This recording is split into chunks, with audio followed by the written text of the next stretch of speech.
Hi, I would like to welcome our guest to another episode of the Islamic Dilemma Show.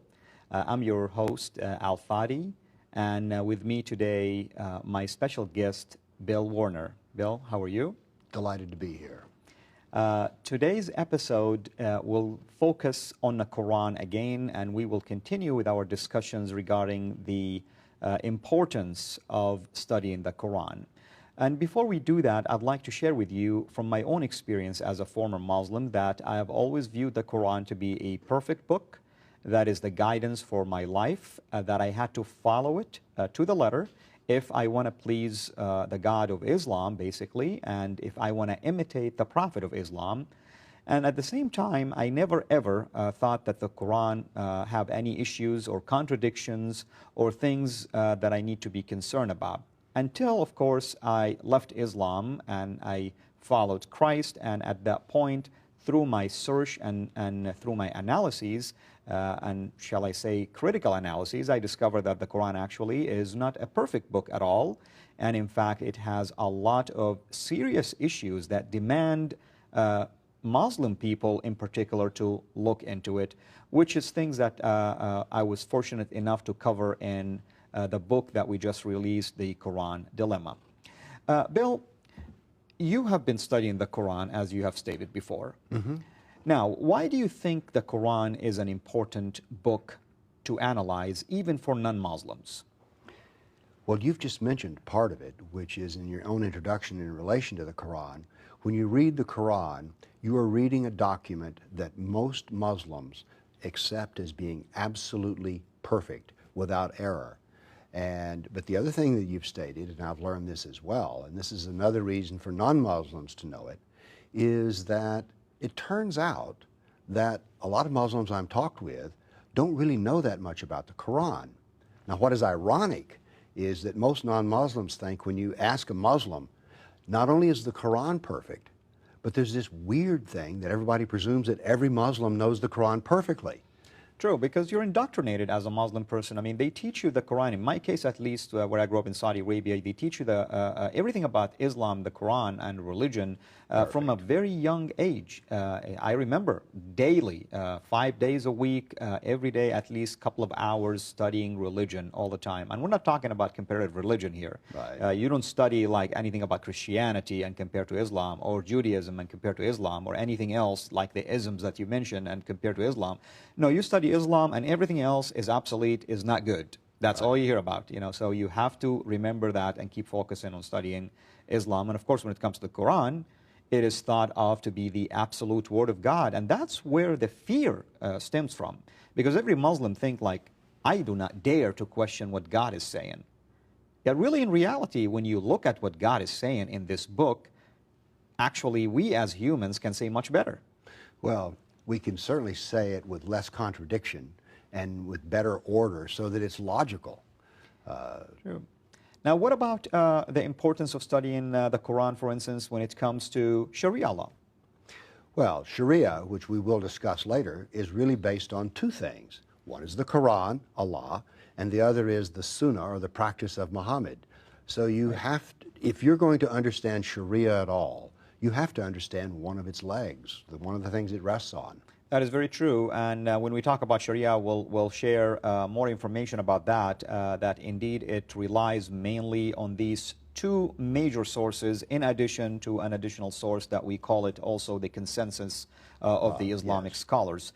Now, for me as a former Muslim also, knowing the Quran was important for me to know the rituals that I have to do. Mm-hmm. So as a Muslim, I needed to know, for instance, that I'm commanded to pray, or I'm commanded to fast, or I'm commanded to tithe.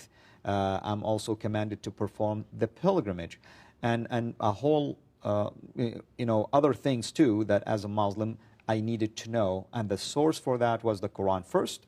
Second, you would go to the tradition of the Prophet to even get more interpretation of his understanding of certain things. What's so puzzling, though, that if you were to take the hadith or the tradition of the Prophet and his biography out of the picture, you really, as a Muslim, you'll be lacking certain important things. For instance, you wouldn't know that you have to pray 5 times a day, for instance. That's not mentioned in the Quran. Right. Prayer calling is not mentioned in the Quran, of course. And there is a whole lot of other teachings that if you are not going to study what Muhammad taught about them, you're not going to be able to learn it just from the Quran. And I find this is troubling. How can I not learn what God wants me to do from His own word? What is your thought on that? Well, as you know, the very prayers that you use as a Muslim are not found in the Quran. They're instead found in the traditions of Muhammad. And that's one of the things that's puzzling about the Quran, is how incomplete it is. There's just all manner of material that a Muslim needs to practice, but you don't know how, if you just depend on the Quran. That is true. Other troubling thing that the Quran will teach, for instance, the fact that jihad is something that is commanded of every true Muslim. And for me, in my case, as I mentioned in my brief testimony, that I wanted to go and fight for God, and the importance for that for me was to die as a martyr. And if I die as a martyr, then I am going to paradise, and paradise is the highest level of heaven, and my sins are forgiven. Because Islam doesn't give you any guarantee of salvation, except when you do something like this. Right. And that's what the Quran is going to help you with. Chapter 5 and chapter 9 of the Quran are considered to be the latest 2 chapters that are revealed, which lead us to the doctrine that is absolutely dangerous, and that's the doctrine of abrogation or cancellation. That's where the radicals use, basically, and state that all of the peaceful verses, even including the one that says there is no compulsion in religion, have been canceled. Mm-hmm. I mean, did you encounter any difficulties with trying to reconcile the 2 sides, or I like your terminology, the 2 Qurans, basically? Right. Well, when you're first reading it, there is the confusion of like, well, which is it? Is it warm and fuzzy, or is it really bad? And so you're left with the contradictions. What do I believe here? Really is what it comes down to. Exactly. It's like a dual personality. And so you're very confused. And then, of course, we do find out that, well, no, there is a process for sorting out the confusion. But, as you point out, the process for sorting out the confusion is that jihad is good, tolerance is weak. Tolerance is really for a weak person, which was true of Muhammad's life. He was tolerant when he was weak, but when he became strong, not so much. Exactly. Now, the Quran as a book, if I want to just illustrate its size for those at least who are familiar with the Bible, the Quran is about 2/3 the size of the New Testament. Mm-hmm.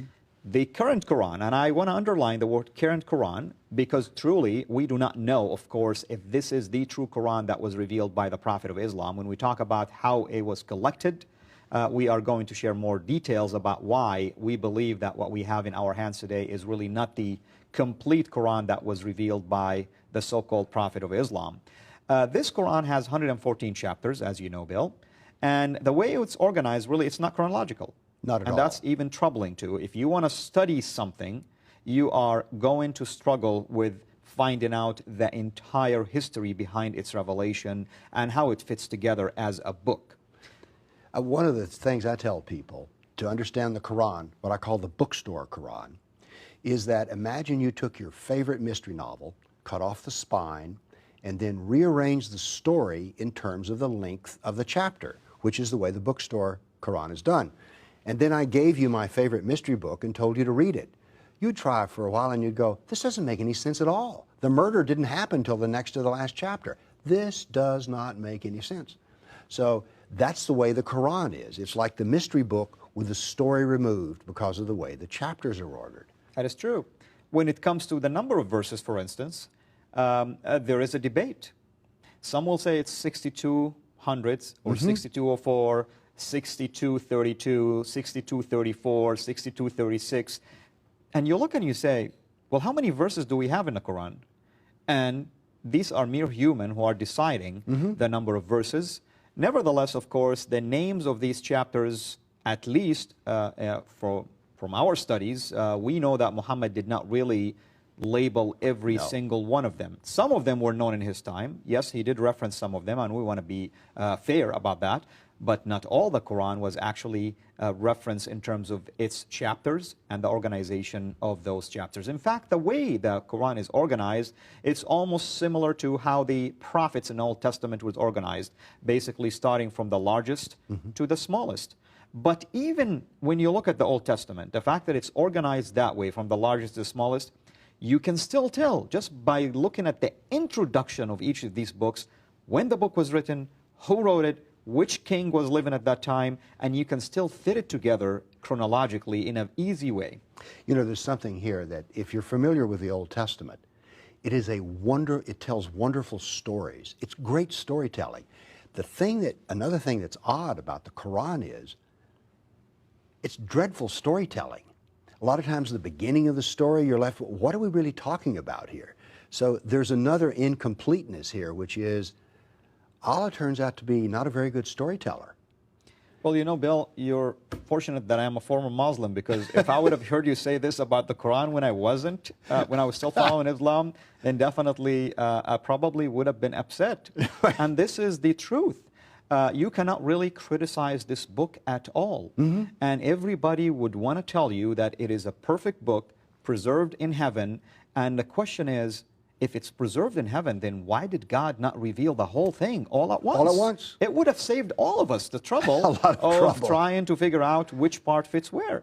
In fact, you know, you mentioned yesterday that there were some troubling issues with you, at least, when you were trying to read the Quran in terms of its cohesiveness. Can you elaborate further on that? Well, one image I have is of a head of cabbage that's been chopped up and then put into a bowl. Now, we started off with something that was integral and easy to recognize, but when you put it all in the bowl, it's like it's hard to even tell what was the original form of this. You suspect as you're reading it that at one time this all made sense, but it's like it's been run through a blender. And we know the blender we took and just put the longest chapter in the beginning, and so it doesn't cohere. There's not a progression. Yeah. Well, Bill, you know, I'm glad to tell you that you're not alone in terms of your struggle about the Quran. I'm going to use just two examples, one of a Christian apologist and another one of a well-known Islamic commentator and exegete of the Quran. The first slide here we're showing is by what we call Al-Kindi apology. And Al-Kindi was a Christian apologist who was debating another Muslim apologist around the 9th century AD or so. This is what he says about the Quran in his comments. He said, when the poets compose their poetry and weigh it to make sure that it is to the proper scale, which is harder and more precise in meaning, this is what he says, it stays cohesive.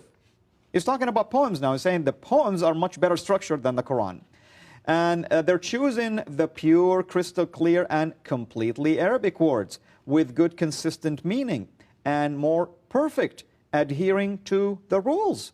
Now, we were talking before the start of the show that we always think, as a former Muslim, we thought that the Quran is the standard to follow when it comes to the Arabic language. That's what I've been told. The perfect manual for perfect Arabic is the Quran. But basically, what Al-Kindi is saying is that, here is his debate. For your book, telling the Muslim scholar, meaning the Quran, is full of broken rhythm. Is that what you experienced when you were reading it? Well, of course, I don't read Arabic and don't read the rhythm, but I want to point out to the studio audience who may not be aware of the fact, this talking about poetry is very important, because to the Arabs of Muhammad's day, to be a poet was to be a person of stature, and to be good at it was like it was an incredibly important part of the culture. So since poetry does not figure so heavily in our culture, some people may think, wow, the poetry, what difference does that make? But for the Arab, particularly of Muhammad's day, this was overwhelmingly important. That is absolutely true. And you know, Bill, we will continue with our discussion after a brief break. Pressure slowly building. An explosion that shocked the world. A coastline forever changed. The oil impossible to remove. Nothing could destroy it until the source was found, until that source was sealed. To uncover the source of Islamic terror, read the Quran Dilemma, Islam Unplugged.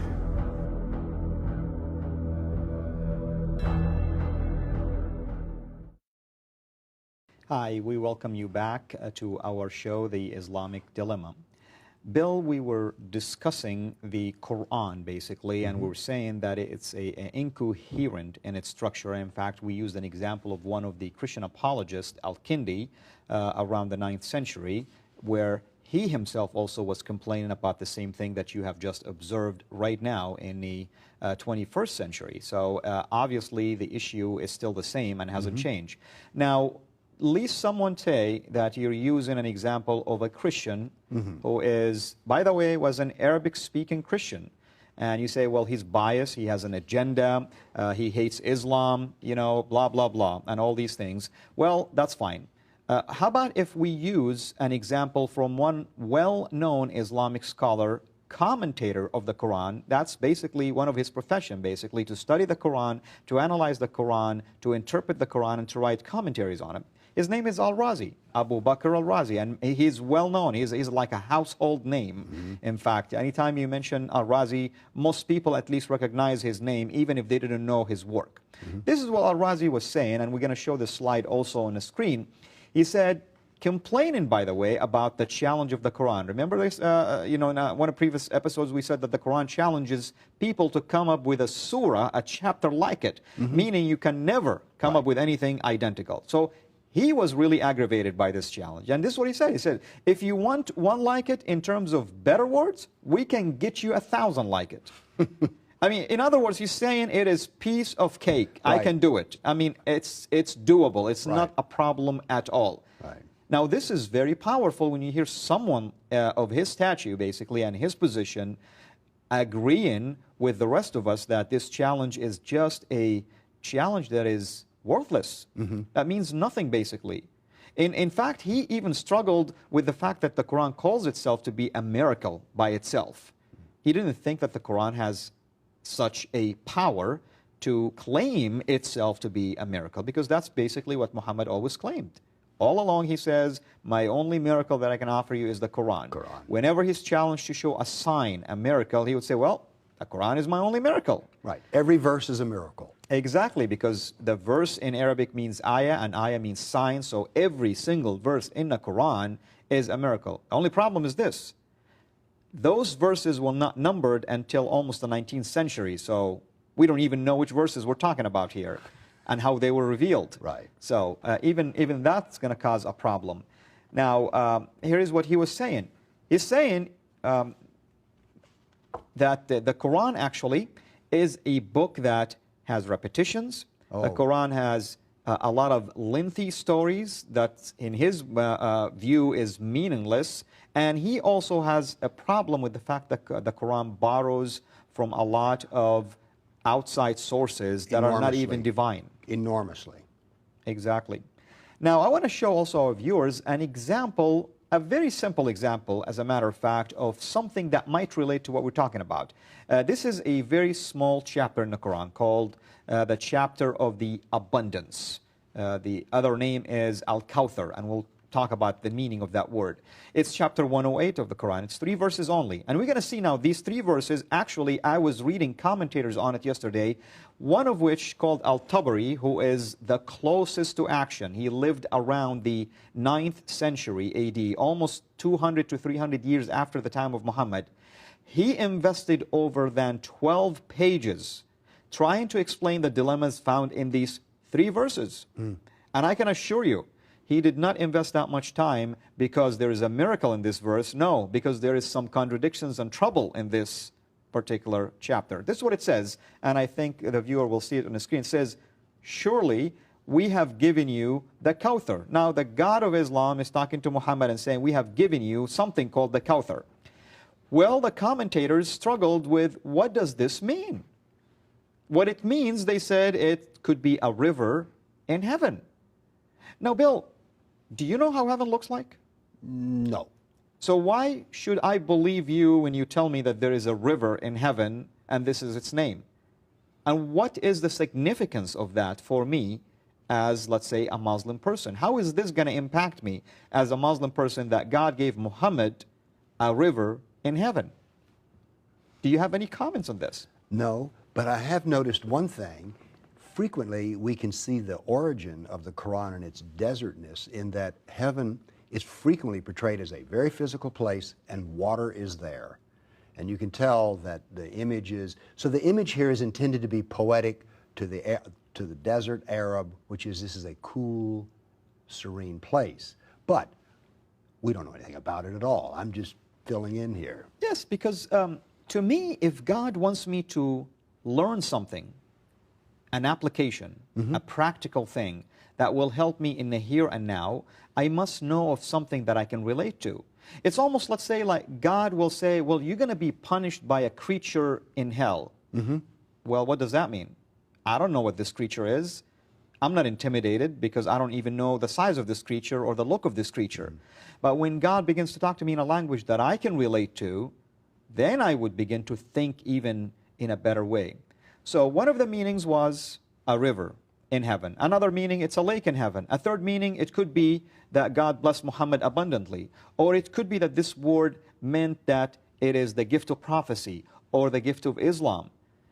Well, if the Arabs of that day struggled in understanding one word, imagine now their struggle with the rest of the Quran, which is filled with, by the way, words that are mysterious, that are weird, that have no meaning sometimes. In fact, there is those letters that we call the muqattat, or the mysterious ones, where it starts like with an alphabet letter like alif or a, and you say, well, what is this? Well, some say, well, it's an attention grabber. Attention grabber for what? Well, you grab my attention for sure. Now, what does it mean? What does it mean? and things of that effect. But I want to also show the viewers, like, if we jump from verse 1 that says, surely we have given you Kawthar, now it jumps into something else. Because we've given you this, now we're demanding you to pray. Therefore, pray to your Lord or to God and make a sacrifice. Okay, so because you've given me a river, that's Muhammad. This is directed to Muhammad. So Muhammad now has to pray and has to submit a sacrifice. Now, I'm not seeing any connection between Muhammad and myself here in terms of the reward that he's receiving. Is this an extra prayer that Muhammad must pray? Is this a thanksgiving prayer? Is this like going to the mosque and doing something special for God? And if Muhammad did all of that, what have I learned from what Muhammad have done? Basically what you're saying is that these first two verses don't make any sense or have any application. Absolutely no application, no coherence here. And if we read it, we don't even understand the meaning behind this whole story, as a matter of fact. All we learn that Muhammad basically, as he has done before, is trying to basically exhibit himself to everyone around him that he is such a special prophet, that he has these amenities in heaven. In fact, in his claim, when he was asked about this river, he said, well, when I ascended to heaven, I asked the angel who was guiding me about a beautiful palace that has a river next to it, and the angel told me that, well, this is a secret that God is preserving for you. Well, it's no secret at all now. We all know it. So where is the secret in here? Right. And the thing that's also the most intriguing to me about this surah is that at least the first two in some vague way are poetically nice, but then in the third verse, surely your enemy. We've gone from all of a sudden there are enemies. Exactly, because that's a good point. In verse 3, as ladies and gentlemen, you can see, there is a curse in here. So there is blessings for Muhammad, and the almost attached to that blessing is a curse against the enemies. And you know, I really want our viewers to know. Well, this is one of the reasons that when you first read the Quran, you're like, what? We're going here for blessings and stuff, and now then we're cursing enemies? And this is basically a and this is only standard theme in the Quran. Exactly. And this is just a sample, a taste of what the Quran is all about. It's always separating two groups. Yes. Muslims and everybody else. And they're cursed. And they are cursed. Now, this is quite a difference between this and what the Bible says about love your enemies, for instance. Now, that's peace right there. At least it would have been nice to say something like, surely your enemy will be envious for seeing these blessings, you know. I can understand, well, you know, there is blessings and you want the enemy to at least be attracted to it. But why curse the enemy for something that, what is the problem here? I mean, what is the, I should say, the crime that the enemy have done? Exactly. And by the way, once again, for a book that's supposed to be so perfect, how come we're having to ask this question? Why doesn't it explain to us about the enemy?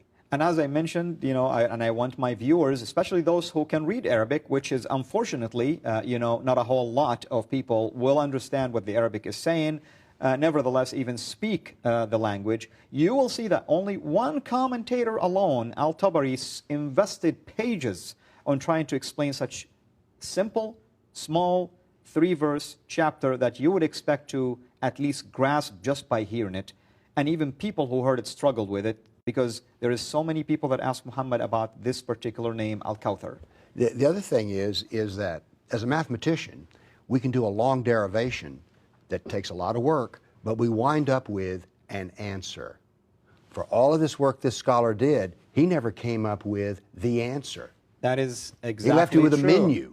Exactly. And when you study really the commentators, the classical commentators of the Quran, you always see multiple opinions. It'll always start like, the scholars have differed on the meaning of this. And then you see pages. And then at the end it will say, and God knows best. Allah knows best. God knows best. Well, we know that God knows best, but if God wants us to know something, then why would He reveal it to us? If He revealed it, my understanding that He wants me to learn something from it. Exactly. But it's not so revealed. That is true. Now, I want to, you know, we're almost approaching the end of the show, and I want to talk briefly about another problem found in the Quran that's called the variant text of the Quran. And I want you, Bill, to just try to maybe explain to me your understanding of the variant text of the Quran. For instance, we addressed this in our book, The Quran Dilemma. What was your impression about that? Well, my first story is there is no variation. That's the big story. But when you start reading the hadith, the traditions, you discover there were all kinds of fights and fussings about what was in the Quran, what was the right way to do it. So at first you're told everything's perfect. But then when you get beneath that, it's like, wait a minute, there's a lot of disagreement by people who are with Muhammad. That is very true. You know, and ladies and gentlemen, when we're talking about variant text, that means when we look at a Quran and a verse in it, sometimes the verse has a word or two, or maybe the whole verse could be read differently. I want to use just a quick example found, for instance, in chapter 25, in one of the chapters that you say in the Quran, and this is in chapter 2, verse 46. For instance, it says, who know that they shall meet their Lord and that they shall return to Him. The word know here in Arabic, actually, there is a couple of ways of reading it. One is to think, one is to know for sure. So, are you thinking you're going to meet your Lord, or are you sure you're going to meet your Lord? Very different. And that's basically the problem. And this problem stems from the fact that the original Quran, when it was written and compiled, which we'll talk about the collection of the Quran in the next episode, you'll see that basically these letters lacked basically vowels and lacked markings and things like that. I want to show this to my viewers here. As you can see in this example, in this example, basically it shows that the Quran has letters that has no vowels whatsoever, and it has dotting and markings, which was developed at 150 years after the collection of the Quran. We are approaching the end of our show. Bill, we enjoyed it as usual, and I look forward to our next episode. Ladies and gentlemen, we thank you so much for joining us today in our show, The Islamic Dilemma. We hope that you can go to our website and send us your emails and questions. Until then, I'm your host, Al Fadi. Mega blessings to you.